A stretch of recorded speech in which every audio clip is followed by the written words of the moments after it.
네, 안녕하세요. 벤트 스트리머 한쿡은 좋은 나라입니다. 오늘은 CA 관리와 블리딩 운영이라는 주제로 가이드가 진행되는데요. 사실 이 부분은 저번 챕터와 묶어서 진행하려고 했으나 조금 더 복잡해지고 분량 조절 실패로 네 번째 단일 챕터로 진행하게 되었습니다. 그렇지만 이 부분들은 중요한 부분이기도 하고 한 번 더 정리하면서 또 중요한 내용들 전부 엑기스로 뽑아냈으니까 초보자분들이 보시면 또 운영면에서 많은 도움이 되실 것 같아요. 일단 보통 입문하시는 분들이 많이들 생소해 하시는 플레이가 바로 블리딩일 겁니다. 원래 처음 입문할 때 다들 안전하게 플레이하려고 2라운드 드라이 패스를 많이 하니까요. 여기서의 핵심은 블리딩이라는 것은 블리딩을 하는 2라운드가 중요한 것이 아닌 1라운드에 블리딩을 할 수 있도록 세팅을 해주시는 것이 핵심입니다. 이게 안되면 사실상 블리딩을 해도 아무 의미가 없는 상황이 또 나오기 때문이죠. 밸류를 많이 쓰고 블리딩을 가게 되면 되려 손해만 보고도 CA를 먹히는 상황이 나오게 돼버려서 또 전체적인 게임이 또 망가져 버립니다. 일단 이 정도로 정리할 수 있겠고요.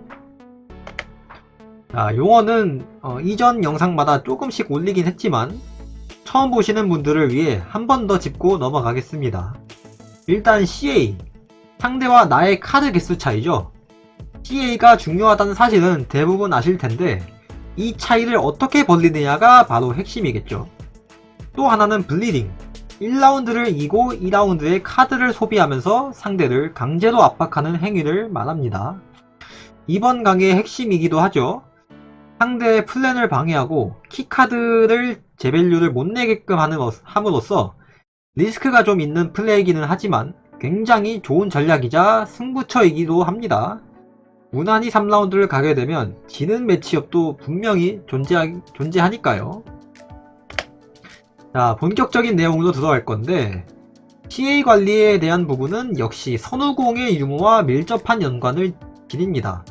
이런 선우공의 경우에는 게임 특성상 확연히 차이가 나게 됩니다.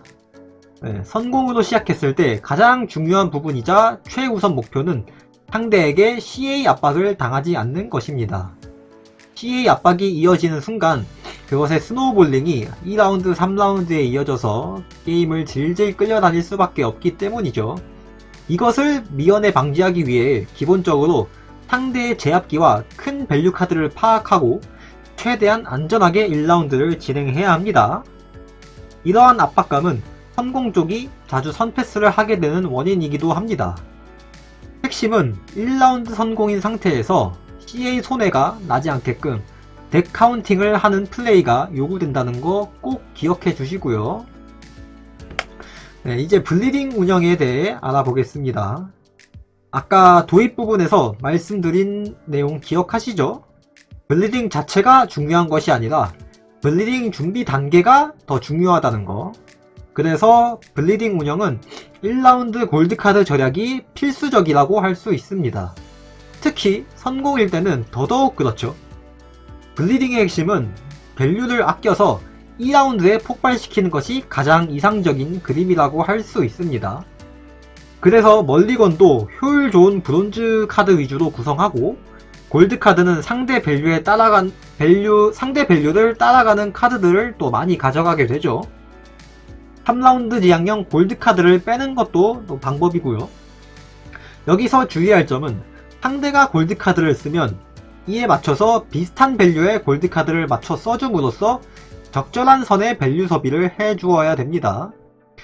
사실 이거는 경험이 좀 필요한 부분이기도 한데 필드가 원하는 방향으로 흘러가지 않을 때를 대비해서 다른 플랜으로 갈아타는 준비를 하는 것도 해놓는 것이 좋습니다. 이번에는 앞부분이랑 반대되는 상황입니다. 역시 당연하게도 후공으로 시작할 경우 최상의 이득은 CA 압박에 성공하는 것이고요. CA 압박이 초보 구간에서는 꽤 잘 나오는 상황이 많을 수도 있는데 사실 상대의 실력이 좋으면 이런 압박 솔직히 안 통할 때가 좀 많습니다.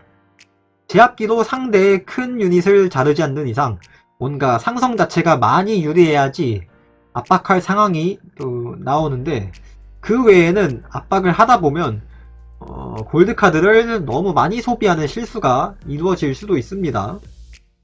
따라서 점수 넘기기에 또 눈이 멀어 너무 많은 카드 밸류를 소비할 수도 있으니 또 각이 안 나올 땐 빠르게 손절하고 웬만하면 그냥 안전하게 카드 한 장을 더 써서 라운드를 이기는 걸 주 목표로 삼으시는 것을 추천드립니다.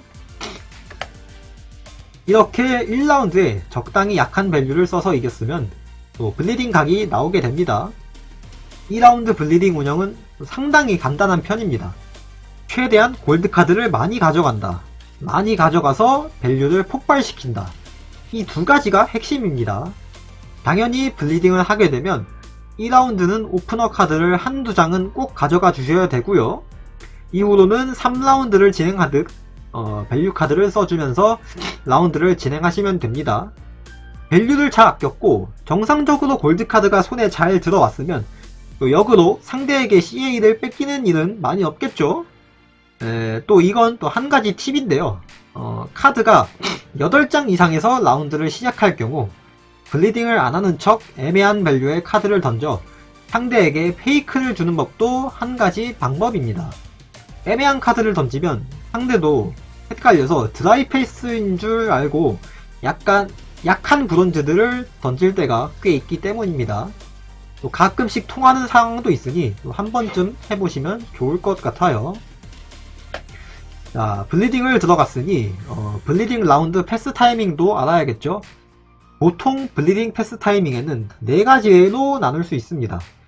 첫 번째로 CA를 내주지 않으면서 적당히 라운드 길이를 줄였을 때, 이 경우는 더 이상 블리딩을 지속하기 애매할 때도 보통 이런 때에 해당합니다. 두 번째, 상대의 리더 능력을 전부 뺐을 때, 여기서 전부라는 말은 리더 능력을 여러 번 나눠 쓸 수 있는 덱들이 좀 있어서 이렇게 써놨고요. 보통 1회용 리더 능력을 상대가 썼다는 건 큰 이득을 본 상황입니다. 세 번째, 템포를 엄청나게 세게 잡아서 상대가 카드 한두 장으론 감당 못하는 점수 차이일 때, 이 경우는 괴물 팩션 같은 특수한 상황일 때도 해당하는데 카드 두세 장으로 30점, 40점을 차이를 내버리게 되면 CA는 확정적으로 가져오는 상황이 또 꽤 있어서 웬만하면 유리해지는 경우가 많습니다. 네 번째로 상대가 시나리오 같은 중요한 키카드가 나온 그 타이밍, 스코어 전개를 하는데 시간이 필요한 시나리오 카드나 강력한 엔진 카드들이 뒤늦게 나오면 더할 나위 없는 패스각일 수밖에 없겠죠. 그런데 이런 4가지 상황이 잘 안 나오면서 또 점수 차이가 큰 차이로 유리하다. 이러면 그냥 2라운드에 게임을 끝낼 수 있도록 끝까지 달려주는 판단도 해볼만 합니다. 끝낼 수 있을 때 끝내는 것이 또 실력의 차이라고도 볼 수 있으니까요.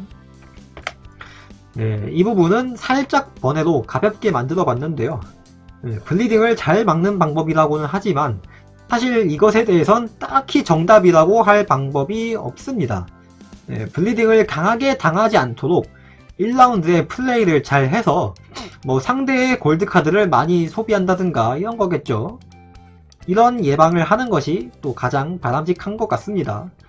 예를 들면 1라운드를 지는 쪽으로 플랜을 정했으면 상대의 밸류 소비를 유도하는 플레이 같은 것들이 되겠죠. 근데 이렇게 해도 블리딩을 잘 못 막는 판이 또 가끔 있을 수 있습니다. 내 손패가 별로 안 좋다든가 상대의 손패가 굉장히 좋다든가 이런 경우는 또 알고도 못 막는 판이 종종 발생합니다. 이런 경우는 어쩔 수 없는 게임이라고 할 수 있으니까 또 못했다고 너무 상심하지 마시고 또 다음 게임 하시면 될 것 같아요.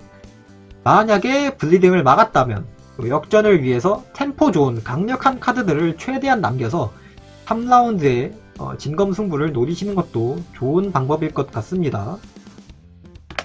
네, 지금까지 세 번째 주제 올바른 밸류 관리와 패스 타이밍에 대해 알아봤고요. 다음 시간에 또 다른 가이드 주제로 찾아뵙겠습니다. 유익하셨다면 구독과 좋아요 한 번씩 눌러주시면 감사하겠습니다.